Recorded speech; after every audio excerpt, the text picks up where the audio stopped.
besoin désespéré d'argent. Bon, on s'en tire convenablement, Marcia et moi, vivant au jour le jour de ce que je gagne sur le chantier de construction depuis que j'ai été libéré sur parole. Mais d'ici un mois, nous aurons une autre bouche à nourrir. Le vendredi, jour de la paye, on se sent plein aux as. Mais dès le jeudi, on est fauché comme les blés. Les ouvriers non spécialisés, ex-taulards de surcroît, ne gagnent pas des 1000 et des 100, vous savez. C'est pourquoi j'ai préparé le coup de la banque. Marcia, moi et le bébé, on disparaîtra ensuite dans un coin reculé du monde où personne n'aura jamais l'idée de venir nous chercher. Et le bébé pourra grandir tranquillement, en ayant tout ce qu'il lui faut, sans se douter que son paternel a purgé 7 ans de prison. Il me reste juste assez d'argent pour un paquet de chips, un pain et un peu de viande froide, me dit Marcia, ce jeudi-là. Il pleut. Je travaille pas les jours où il pleut. Mais aujourd'hui, remarquez, ça m'arrange. Sinon, j'aurais dû me faire porter malade pour pouvoir assurer le rendez-vous que j'ai pris pour 2 heures avec Duck et son copain Jack. J'ai plus un sou, que je réponds à Marcia. Je mens. Parce que il me reste un billet de $5, mais j'en aurai besoin tout à l'heure. Et puis, on n'a pas besoin de tout raconter aux femmes. Elle fronce les sourcils. Pourtant, Johnny, d'après mes calculs, il devrait nous rester encore $5 cette semaine. Eh ben, tu t'es trompé, ma chérie. Tant pis, je me contenterai d'un sandwich. On se rattrapera demain avec 2 steaks saignants. Allez, va vite faire les courses. Je commence à avoir faim. Elle proteste un peu pour le principe. Elle voudrait bien m'envoyer à sa place faire les courses, mais moi, c'est pas mon truc, les courses. Et puis, j'ai autre chose à faire pour l'instant. Je suis même pressé de l'avoir filée, alors je la pousse vers la porte.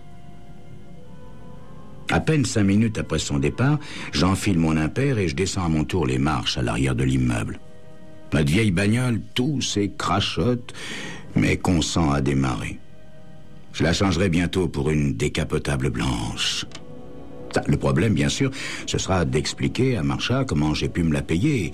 Elle ne manquera pas de s'étonner de notre soudaine richesse. Ça risque même de faire une sérieuse crise dans notre vie. Il y a maintenant 18 mois que je me tiens tranquille. C'était d'ailleurs la condition sine qua non pour qu'elle accepte d'habiter avec moi. Mais il faudra bien qu'elle comprenne, hein? Notre bébé a le droit d'être élevé comme il faut, lui aussi. Et évidemment, j'avais promis de ne plus faire de bêtises. Mais la prochaine fois, je la tiendrai, ma promesse. C'est promis. Je retrouve Duck et son copain Jack au bar de la Grand Rue, comme prévu. Nous avons, Duck et moi, partagé une cellule pendant 5 ans, des 7 ans que j'ai passés en prison. Il a été relâché sur parole 3 mois avant moi et j'ai repris contact avec lui à peine 15 jours après ma sortie.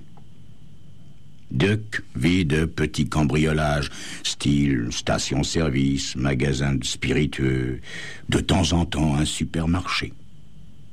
Duck n'est pas taillé pour monter un grand coup, mais grâce à ses petites affaires, il m'a aidé à survivre à ma sortie de prison. Libéré sur parole, je devais me tenir à carreau. Enfin, grâce à lui, j'ai pu mûrir le grand projet qui nous permettra de toucher le paquet et de vivre à l'aise jusqu'à la fin de nos jours. J'aurais plus vite fignolé mon chef-d'œuvre si j'avais pas entre-temps rencontré Marcia, mais maintenant je suis prêt. Je suis prêt. Il n'y a plus qu'à agir. J'ai convoqué Duck avec son copain aujourd'hui pour peaufiner les détails. Ils sont assis l'un en face de l'autre dans ce bar crasseux, chacun devant une bière. Je m'installe avec eux et je commande une tournée en exhibant mon dernier billet de $5 réservé à cet effet. Dans les affaires, il faut savoir investir pour inspirer confiance. Le copain, Jack, hoche la tête et demeure silencieux. Il doit avoir dans les 25 ans. Il me paraît un peu modeste, mais tout de même propre et en bonne santé. J'aime bien la façon dont il m'évalue tandis que je l'inspecte. Ça m'apprend quelque chose sur lui. C'est pas un fonceur, mais un type qui fait attention, en tout cas, qui regarde où il met les pieds. Et je trouve ça rassurant. Je sais en outre qu'il n'a jamais été arrêté. J'espère qu'il sera capable de tenir Duck en laisse pour le coup de la banque. Alors, je déballe tout. J'explique le coup en long, en large et en travers. Non pas que mon plan soit tellement compliqué, mais ce sont les détails qui font la différence entre la prison et la belle vie. J'ai foncé une fois sans prendre le temps de polir les bords et j'ai chopé 7 ans. Quand je termine, je vois Duck qui est emballé, tandis que Jack hoche pensivement la tête. Je commande une nouvelle tournée et Jack me dit enfin: « Ça me paraît au poil, bien que je sois pas très chaud à l'idée d'être le gardien des femmes à la maison.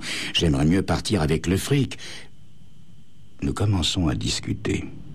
Heureusement, au bout d'un moment, Duck se lève pour aller jouer au flipper, ce qui me permet d'expliquer à Jack qu'il est le seul sur lequel je puisse compter, car Duck sera toujours tenté de faire passer le plaisir avant les affaires. Tu comprends, mon petit Jack, si on l'a pincé la dernière fois, c'est parce qu'il s'était arrêté pour violer une femme. Mais peut-être que tu le sais. Non, je savais pas, me répond Jack, qui continue à fumer paisiblement. Bien, alors nous allons quitter la maison à 8h20 exactement demain matin. Environ 40 minutes pour arriver en voiture à la banque, ce qui nous met à l'intérieur à 9h. C'est à ce moment-là que la pendule ouvre le coffre. Nous serons sortis de la banque et sur la route à 9h20. Plus tôt, si possible. Toi, tu partiras au même moment et tu viendras nous rejoindre à l'usine d'épandage. C'est là que nous partagerons. Et ensuite, chacun pour soi. Régulier ? Régulier. J'en suis, me dit Jack.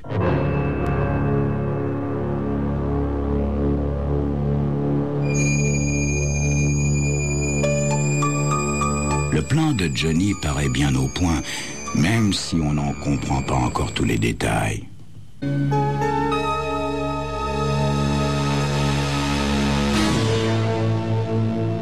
J'embrasse Marcia et je quitte l'appartement à 5h30 précise ce vendredi matin, comme si j'allais travailler normalement. Je descends par l'escalier de derrière, soulagé que Marcia, bien qu'encore distante, soit de meilleure humeur ce matin. Évidemment, elle était dans tous ses états quand je suis rentré hier après-midi. Elle ne comprenait pas pourquoi j'étais sorti sans la prévenir. J'ai eu beau lui dire que j'ai eu brusquement envie de faire un tour sous la pluie, elle ne me croyait pas.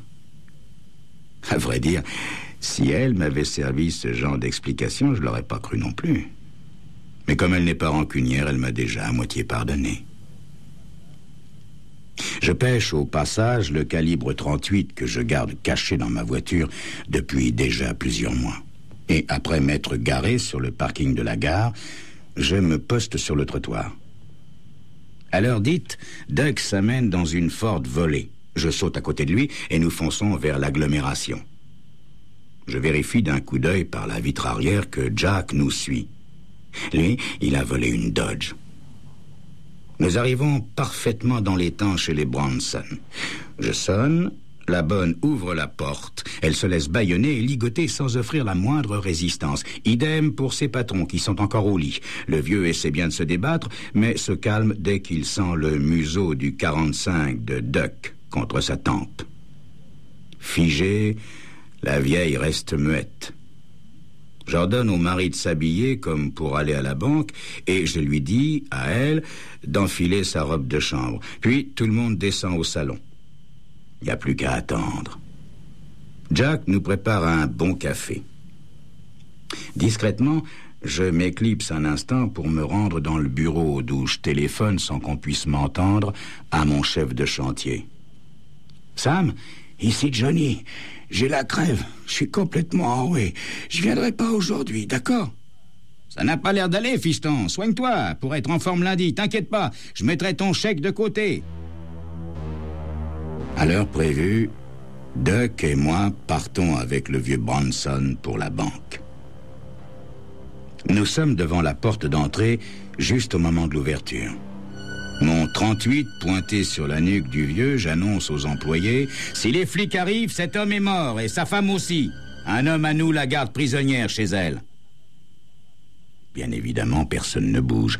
Même les 3 vigiles groupés sur ma gauche restent parfaitement immobiles. La porte du coffre, une fois ouverte, Nous obligeons tout le monde à s'allonger par terre, à plat ventre, les bras tendus devant la tête. Duck reste debout au-dessus d'eux, son 45 à la main.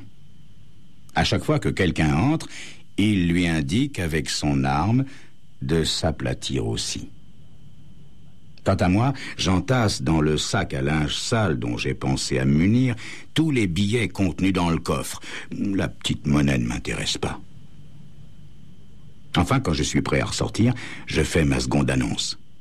Monsieur Bronson reste ici, mais Madame Bronson est encore notre prisonnière, pour une bonne heure au moins.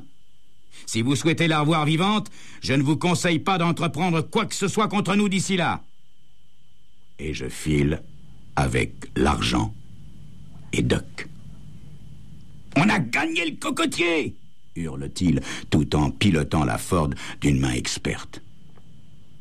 Tandis que nous nous éloignons de l'agglomération, je surveille malgré tout nos arrières, qui me paraissent assez dégagés. Pas la moindre voiture de police. Je crois que c'est bon, petit vieux, mais pas trop de vitesse, hein, c'est pas le moment de se faire repérer. Et ne rate surtout pas la sortie. Je sais où je vais, proteste Duck. J'ai fait ce parcours 2 fois la nuit dernière.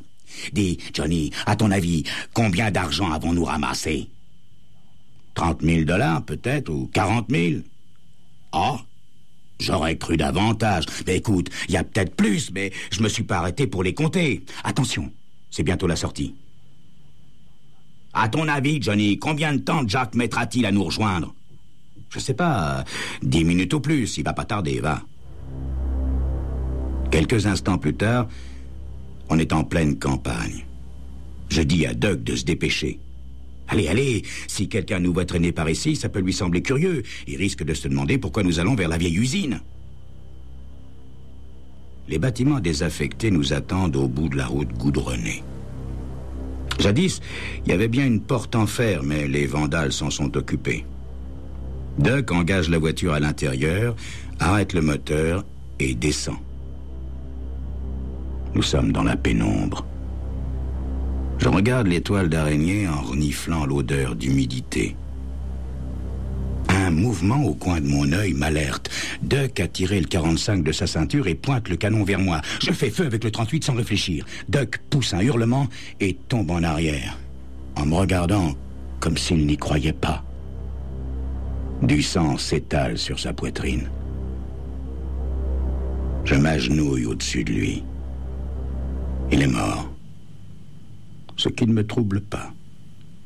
J'avais moi-même prévu de le tuer pour filer seul avec l'argent avant l'arrivée de Jack, sauf que j'envisageais de mener moi-même la danse.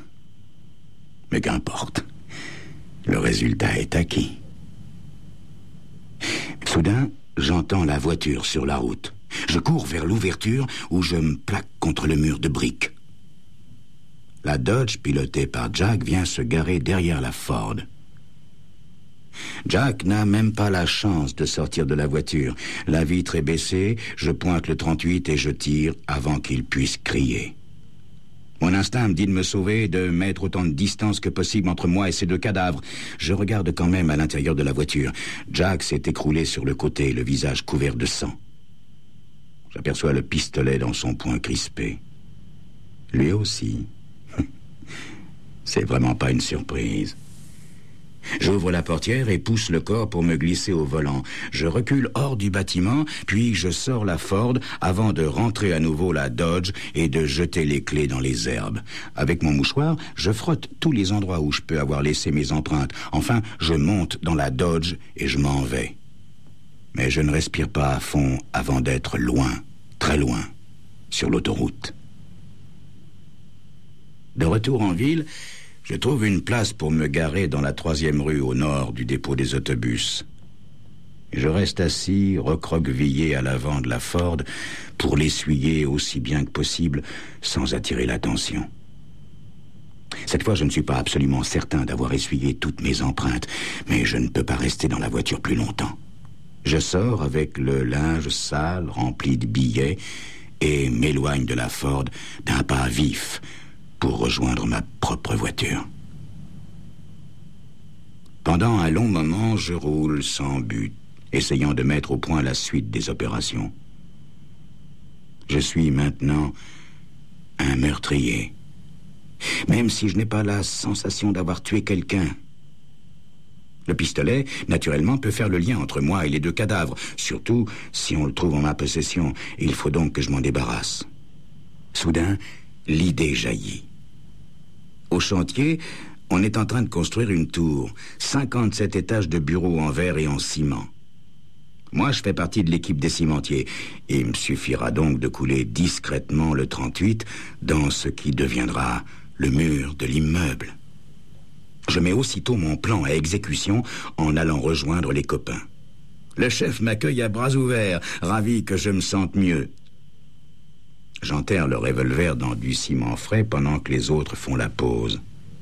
Et c'est le cœur plus léger et ma paye en poche, comme si j'avais travaillé normalement toute la journée, que je rentre chez moi.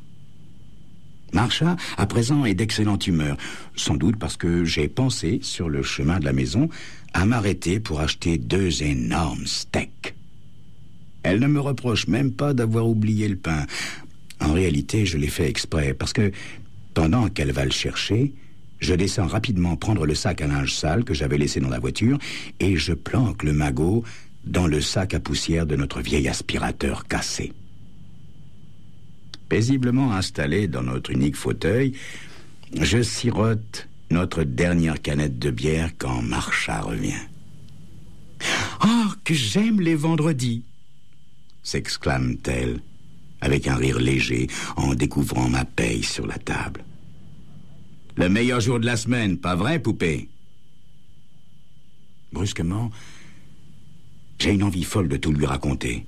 Meurtre compris, et de la laisser digérer, mais je m'aperçois que je ne peux pas. Les mots se bloquent dans ma gorge. Laissons d'abord passer le week-end. J'ai sûrement eu raison, car je suis en pleine forme ce lundi matin quand je repars au boulot. Au point que Marcia me dit, en m'embrassant sur le seuil, « Merci pour ce merveilleux week-end, Johnny. » Était-il différent des autres? Toi, tu étais différent. Si détendu, si... Je ne sais pas. Alors, tout de go, je lui annonce que je vais bientôt avoir une augmentation. Et tandis que je descends l'escalier, je ne pense à rien d'autre qu'à son visage ravi. Elle est si heureuse que je n'arrive même pas à avoir honte de lui avoir menti. D'ici à vendredi, je la mettrai au courant pour l'argent de la banque. Elle n'aura même pas le temps de me le reprocher. Nous serons déjà à Paris, à Rome, à Venise ou ailleurs. Les corps de Duck et Jack sont découverts dans la matinée. Un gars du chantier a entendu le flash d'information sur son transistor. Apparemment, la police ne fait pas de rapprochement entre les meurtres et le vol de la banque. Enfin, pas encore. Un violent orage nous chasse du chantier vers 2 heures. Je reviens lentement à la maison sous la pluie. Il faut que je parle à Marcia. Il faut que nous commencions à faire nos valises, à demander nos passeports, enfin, tout ce qui est nécessaire pour partir vivre en Europe. Je connais pas très bien la marche à suivre, mais je sais qu'il est temps de lever le camp. Marcia m'accueille gaiement. « J'espère que tu es toujours d'aussi bonne humeur, » me dit-elle. « Parce que moi, aujourd'hui, je me suis drôlement lancé. » Lancé? C'est-à-dire? Eh bien, tiens, par exemple, j'ai donné le vieil aspirateur à réparer. Je l'ai porté tout à l'heure et l'employé m'a dit qu'il s'y attaquait tout de suite. Il y a des jours comme ça où tout marche comme sur des roulettes, où tout s'enclenche bien. Tu ne trouves pas, Johnny? Pauvre Marcia. Ouais. Ce matin-là, tout s'enclenchait si bien qu'elle a répondu au premier coup de sonnette, ouvrant au policier. Tout s'enclenchait si bien que je n'ai même pas pu m'enfuir par derrière, car l'immeuble était cerné. Pauvre Marcia. On n'est pas près de se revoir. J'en ai pris pour 30 ans.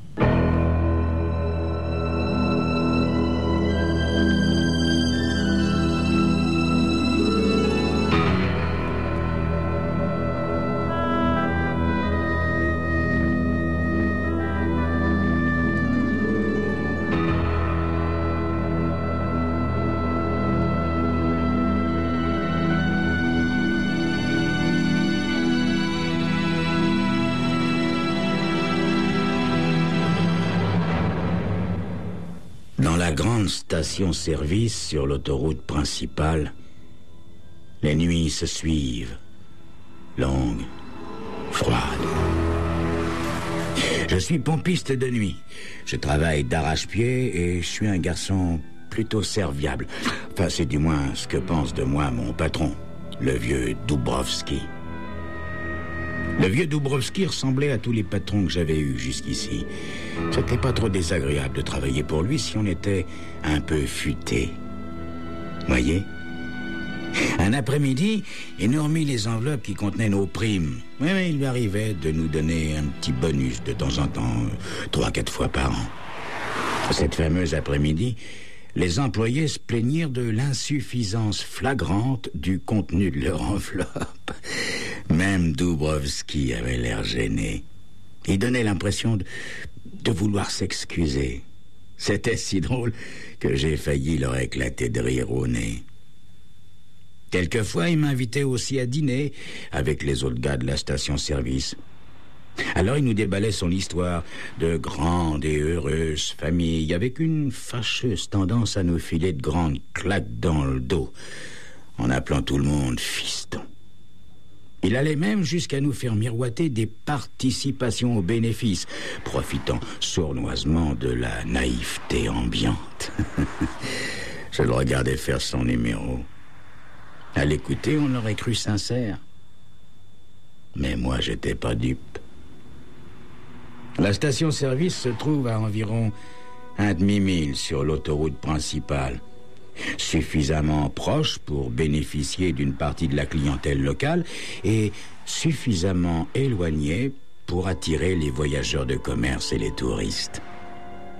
De 8h du soir à 4h du matin, je pompe de l'essence, je verse de l'huile et je lave les pare-brises. Et ça n'arrête pas de défiler. Comme toujours, je me suis rapidement mis au courant du boulot. Et le vieux Dubrovski ne se doute pas une seconde que depuis les quelques mois que je travaille pour lui, j'ai déjà trouvé les moyens de lui soutirer une jolie part du gâteau. Je dois dire que je suis très fort pour ça. La plupart du temps, j'arrive toujours quelques minutes avant 8h. Comme ça, je suis avec le responsable de la station quand il relève le compteur des pompes et établit l'inventaire des bidons d'huile. Et toutes les nuits, c'est la même routine. On échange des petits regards complices pour se dire que tout est en ordre. Peu de mots. C'est par ce biais que j'instaure la confiance.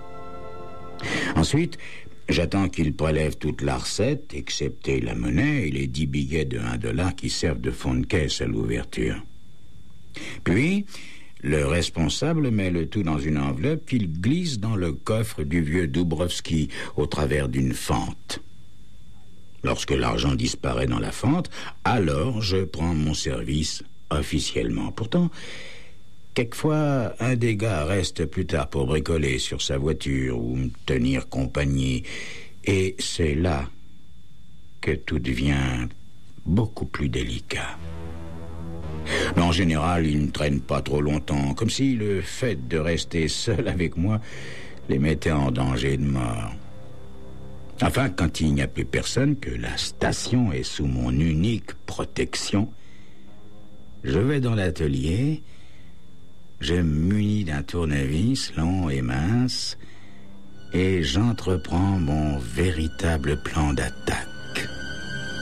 Je frôle les pompes à essence, je caresse leur métal froid jusqu'à la vitre, je glisse rapidement ma main derrière les plaques et d'un petit geste qui demande une grande précision, je décale chaque compteur de 100 litres en arrière. Je vous l'ai dit, je suis très fort pour ça. Et les 8 pompes de la station se laissent posséder de la même manière. Ça fait à peu près 800 litres d'essence de gagné chaque soir. C'est un bon truc. Mais c'est pas ma seule combine. Hein. Ah non, il y a aussi les bidons d'huile. Je dois avouer que ça me procure pas le même plaisir que les pompes, mais ça peut rapporter pas mal quand on est un garçon souriant comme moi. Je ne prends jamais plus de 2 douzaines de bidons d'huile de premier choix. Des bidons vides, bien sûr, et je les remplis d'une huile ordinaire que je récupère sur une barrique planquée de l'autre côté de la station. Après quoi, je les range sur le présentoir derrière les bidons d'huile supérieure pour les repérer sans problème. Évidemment, c'est bien moins excitant que mon petit trafic sur les pompes à essence. Faut dire que j'ai très peu de temps pour mettre en plan le dispositif. Il faut jamais que je perde de vue qu'un client pourrait surgir. Pour peaufiner mon installation, je vais chercher dans le coffre de ma voiture une caisse de bouchons de réservoir. Vous savez, des simples bouchons d'essence. Je dépose la caisse tout près de la cabine comme si elle avait toujours été là. J'ai pas besoin de la cacher. Et vous allez voir que les clients n'y voient que du feu. À présent, je suis fin prêt. Le vieux Dubrovski ne peut pas savoir à quel point je jubile à l'idée de travailler à 75% pour lui et à 25% pour moi. C'est ça que j'appelle faire des affaires, moi. Et je suis très fort pour ça. J'avoue que les clients ne sont pas trop difficiles non plus. Surtout les clientes. Mon truc marche particulièrement bien avec les femmes. Tenez, quand j'en vois une arriver, toute pomponnée dans sa jolie voiture, je me frotte les mains.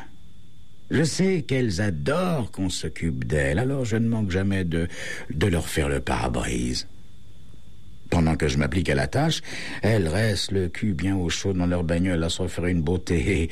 Elles peuvent pas voir le compteur quand je verse un petit peu moins d'essence ou quand je leur fais payer plus que la somme enregistrée. Je suis rapide pour remettre les cadrans à zéro tout en les remerciant de mon plus beau sourire.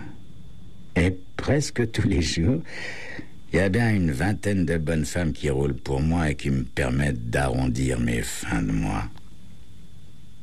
Je sais séduire quand il le faut. Et ça me va.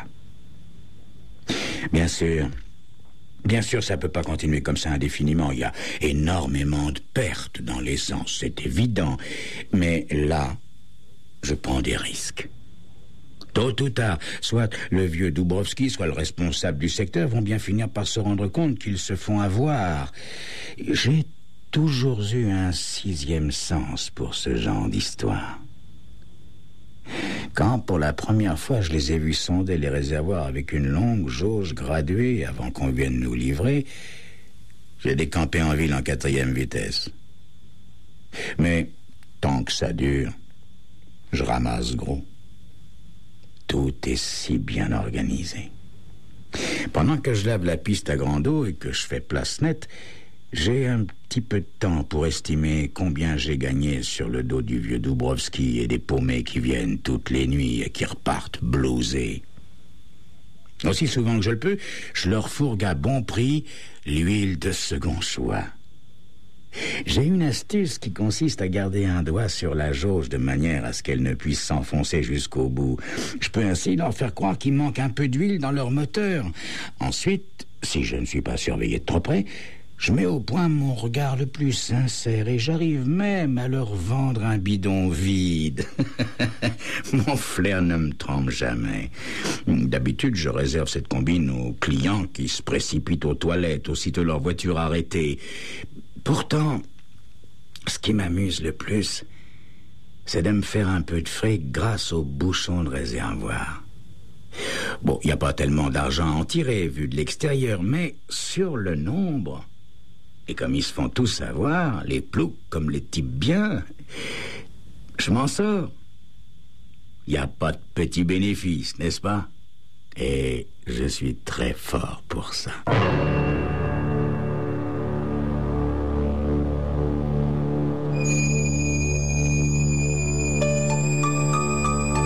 Jusqu'où ira ce pompiste indélicat pour exploiter son patron et manipuler les clients? De quelle magouille est-il encore capable? Que se passerait-il si, un jour, des individus sans scrupules venaient à déjouer son stratagème?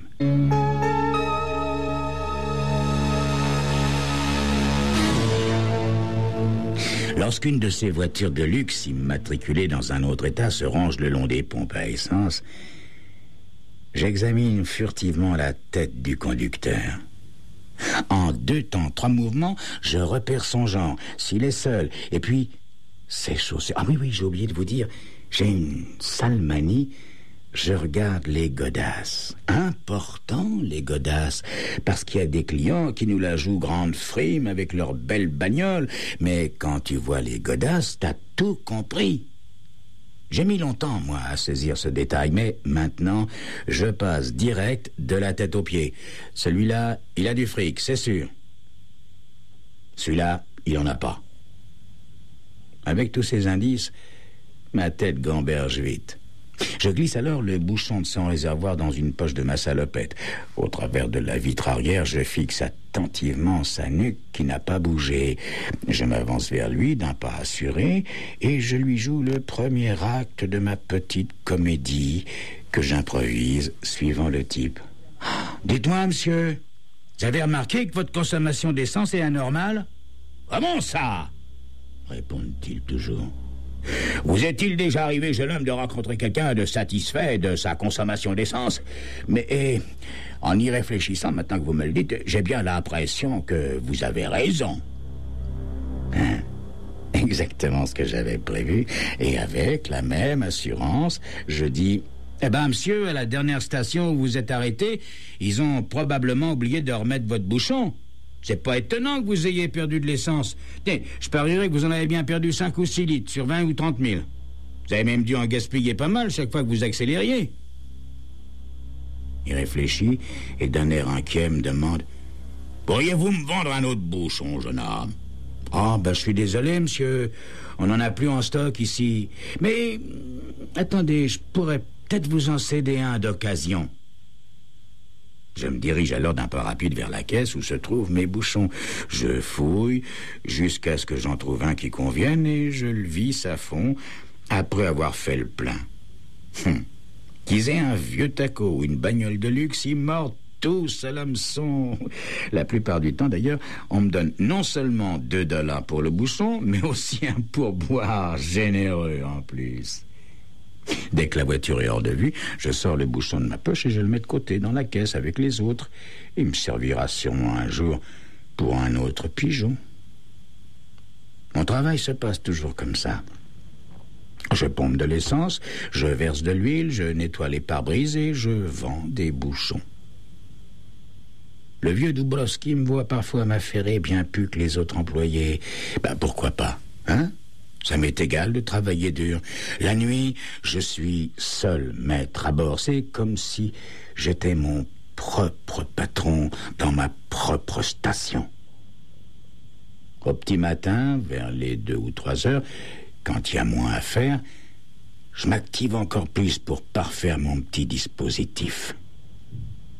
Le vieux Dubrovski ne se doute pas de quoi je suis vraiment capable. Un matin de bonne heure, alors que j'arrosais la piste, 2 jeunes gars sont arrivés en voiture. En levant la tête, j'ai vu tout de suite qu'ils étaient différents des clients que j'avais eus jusqu'ici. Ils avaient l'air de vrais sauvages, et avec leurs cheveux qui tombaient sur les épaules, on aurait dit des hippies. Ils avaient une vieille décapotable esquintée, les pare-chocs défoncés et un tuyau d'échappement qui faisait un boucan d'enfer. Les gars étaient assis et faisaient ronfler leur moteur en attendant que je laisse mon tuyau d'arrosage et que je me dirige vers la voiture. Oh, je connaissais bien ce genre-là. Ils voulaient sans doute $1 ou 2 d'essence et il n'y avait sûrement pas moyen de les rouler. $2 d'ordinaire, a fait le gosse assis au volant. Vérifiez aussi l'huile, m'a lancé son copain avec un sourire ironique. J'ai levé le capot et j'ai donné un coup de chiffon à la jauge. J'avais aucune raison d'essayer de tricher sur le niveau. J'ai donc pris la mesure avec exactitude et puis je l'ai montré au gamin. Il vous en reste un peu plus des 3/4. Pendant que je replaçais la jauge, j'ai entendu rire un des 2 gars, mais j'avoue que j'y ai pas prêté attention. J'ai fermé le capot, je suis passé à l'arrière de la voiture et j'ai commencé à verser $2 d'essence. Le jeune gars ne quittait pas le compteur du regard pour s'assurer que je lui en donnais bien jusqu'à la dernière goutte. Je m'apprêtais à raccrocher le tuyau sur la pompe quand je me suis aperçu que plusieurs bidons d'huile, les bons, manquaient. Ah, il n'était pas possible que je me trompe. On voyait même quelques-uns des vieux bidons que j'avais remplis avec de l'huile ordinaire et que je dissimulais toujours derrière. Un des jeunes de la décapotable avait dû voler les bidons d'huile pendant que j'étais penché sous le capot de la voiture. Le tuyau d'essence en main, je fais le tour de la guimbarde et je me suis approché du gars qui était au volant et je me suis mis à tapoter l'aile du véhicule avec le bout de mon tuyau. L'huile, que je lui ai dit. Remettez-la où qu'elle était. Je sais pas de quoi tu parles, répliqua-t-il avec aplomb. Son copain me fixa en me défiant du regard. Remets les bidons à leur place, que je dis une nouvelle fois. Le gosse au volant cracha avec désinvolture en me frôlant de près. L'autre me souffla à la figure sa fumée de cigarette. Ils se comportaient tous les deux comme si j'étais pas là. En les regardant, je me disais... Qu'est-ce que je peux détester les gens qui se croient plus intelligents que les autres? Je veux dire par là que je les méprise vraiment. Alors, je me suis mis en colère. Pour la dernière fois, remets les bidons à leur place.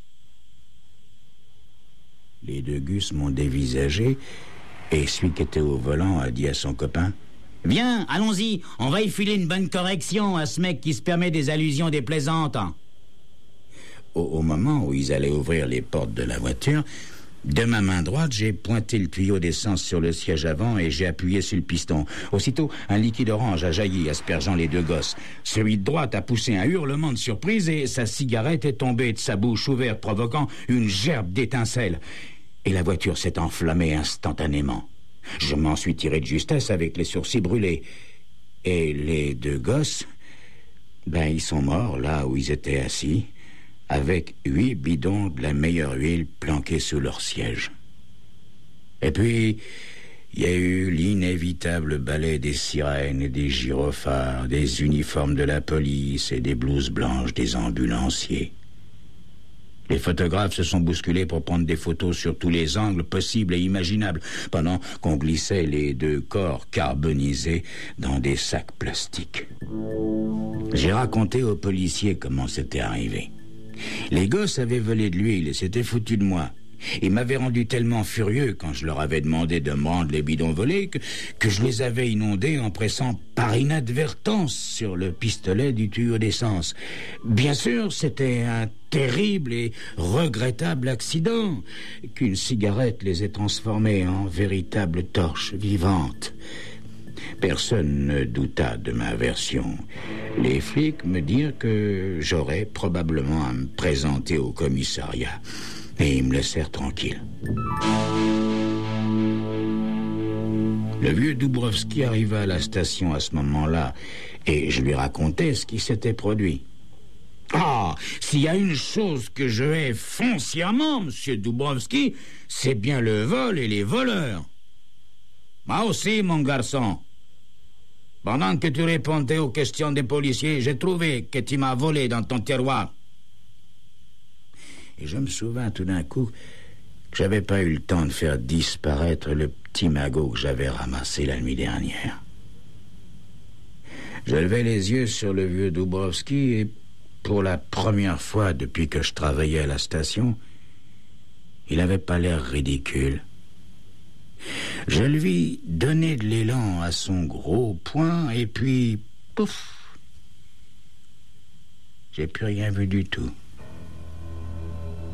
J'en pris connaissance grâce à un type qui avait pris la relève de Dubrovski et qui m'aspergeait copieusement d'eau alors que j'étais étendu sur la piste. « Le vieux te conseille de foutre le camp, » qu'il me dit. Et il ponctuait ses paroles en me balançant des coups de pied dans les côtes avec ses grosses godasses. Alors je suis parti. Quelle poisse! J'avais pas encore épuisé la moitié des ressources de la station Dubrovski. Et ces deux petits crétins de hippies qui étaient venus pour me voler mes bidons et qui m'avaient fichu ma combine en l'air. Quelle jeunesse!